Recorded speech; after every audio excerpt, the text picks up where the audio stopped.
There's a version of you that you've never met. Not the you who sets goals and then quietly moves the deadline. Not the you who says, I'm gonna start Monday, and then makes that same announcement the following Monday. Not that guy. A different one. A version that doesn't hesitate, doesn't negotiate, doesn't burn 5 hours deciding whether to start, just moves, does the thing, finishes it, moves to the next.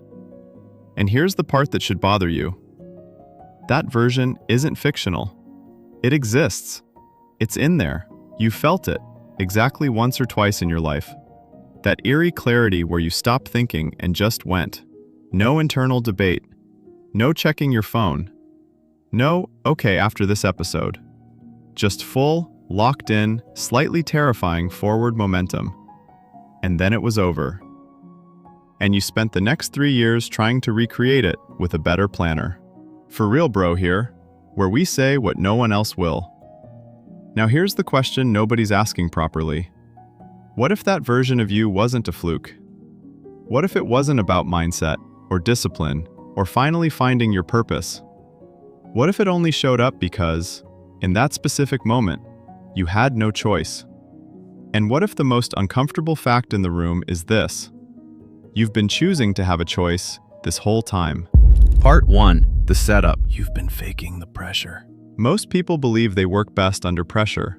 And they're right. They just leave out the important part, which is that they also spend most of their lives actively avoiding pressure while complaining that they can't perform without it. This is like being addicted to a food you refuse to eat. Very on brand for humans. Here's what actually happens. You have something you need to do. Your brain immediately runs a background scan.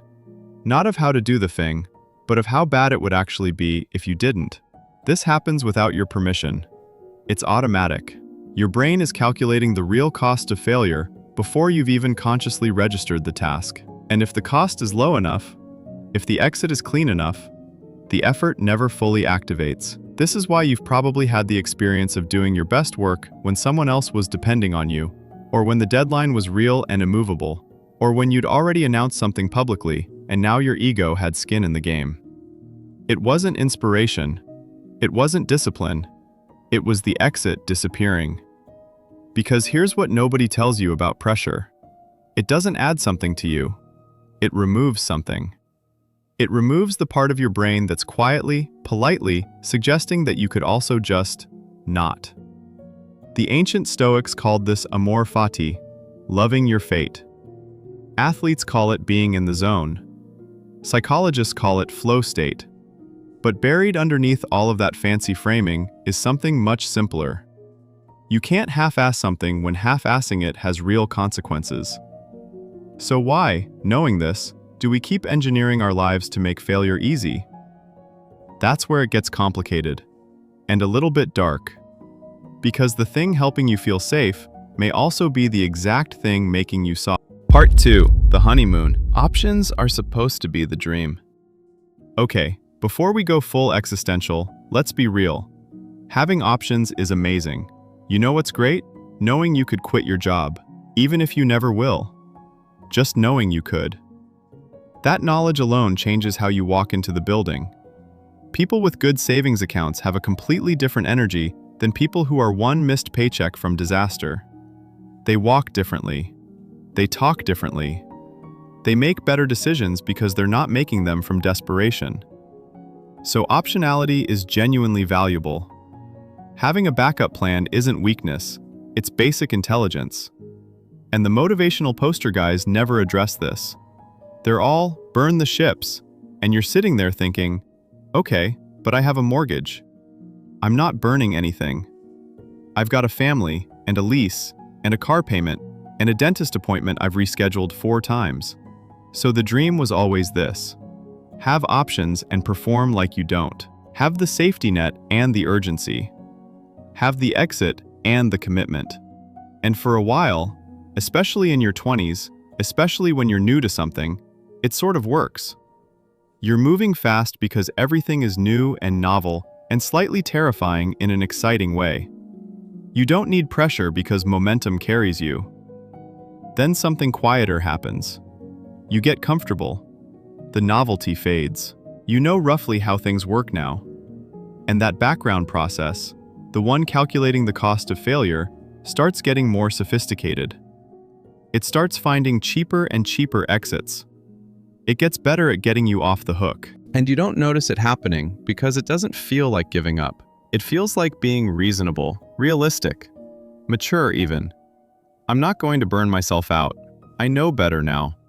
Meanwhile, the gap between who you are and who you could be gets quietly wider. And then one day you realize you're not resting. You're just stopped. You thought you were taking a strategic pause. You were just parked. Part 3. The cracks appear. The exit is keeping you alive and also killing you. Let me tell you about a specific kind of suffering that nobody talks about, because it doesn't look like suffering from the outside. It's the suffering of the person who is completely fine. Not thriving, not struggling, just fine. Comfortable, getting by, making reasonable choices. Not doing the thing they actually want to do, but not having a breakdown about it either, because the exit is always right there. The option to do it later is right there. The comfort of, I could if I really wanted to, is right there. And that comfort is killing you, slowly. Not dramatically. Not in a way that makes for a good story. Just quietly, steadily draining the part of you that used to believe something bigger was possible. Here's the weird psychological thing nobody prepares you for. The exit doesn't just let you escape. It changes how hard you push before you even consider escaping. The moment your brain registers a clean exit, it adjusts your effort, subconsciously. Not because you're lazy, because effort is metabolically expensive and your brain is optimizing. Psychologists found that people are driven to complete interrupted tasks precisely because the incompletion creates psychological tension. The moment the task has a comfortable off-ramp, that tension dissolves. And with it, a significant portion of your drive. Translated out of psychology speak, your brain pushes harder when it's not sure it can stop. So, every time you give yourself an easy out, every time you build in the, or I could always just not, you are literally, neurologically, instructing your brain to work at less than full capacity. You are not being kind to yourself. You are throttling yourself. And you designed the throttle. You're now trapped inside something you thought was protecting you. Part 4. The breaking point. The people who had no choice. Now, here's where the evidence gets genuinely strange. There's a pattern across people who achieve things that looked impossible. Not the ones who were born talented, not the ones who got lucky, but the ones who did something that seemed genuinely beyond them. And the pattern isn't what you'd expect. It's not that they were more motivated. It's not that they had better systems. It's not that they discovered a morning routine that hit different. It's that they were, at some point, genuinely out of options. Viktor Frankl survived Nazi concentration camps and came out with a psychological framework that changed psychiatry forever.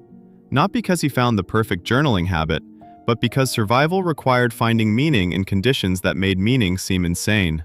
Roger Bannister broke the 4-minute mile, a barrier so established that doctors said it was physically impossible for humans, and he did it as a 25-year-old med student who trained only 45 minutes a day because that was all his schedule allowed.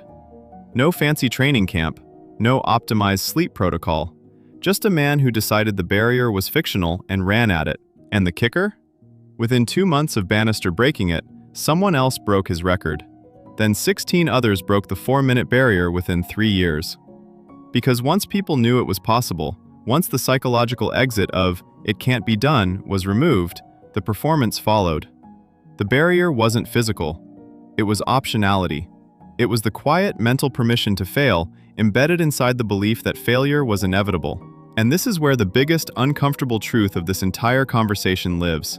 Most of the things you believe you can't do, you actually could, if you genuinely had no choice. Not all of them. Some things are legitimately beyond reach.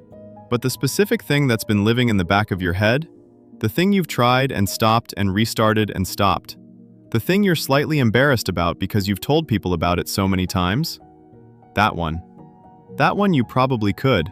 You just keep giving yourself a way out of finding out. And there's one final truth that makes this even more complicated. Part 5. The realization. Winning was never really the point. Here's what this whole conversation has actually been about. It's not about winning. Not really. Because if you actually had no choice but to win, if failure was physically impossible, you wouldn't grow. You'd just succeed. And success without the real possibility of failure is just completion. It's ticking a box. It's about as emotionally meaningful as loading a dishwasher. The thing that makes humans grow isn't guaranteed victory.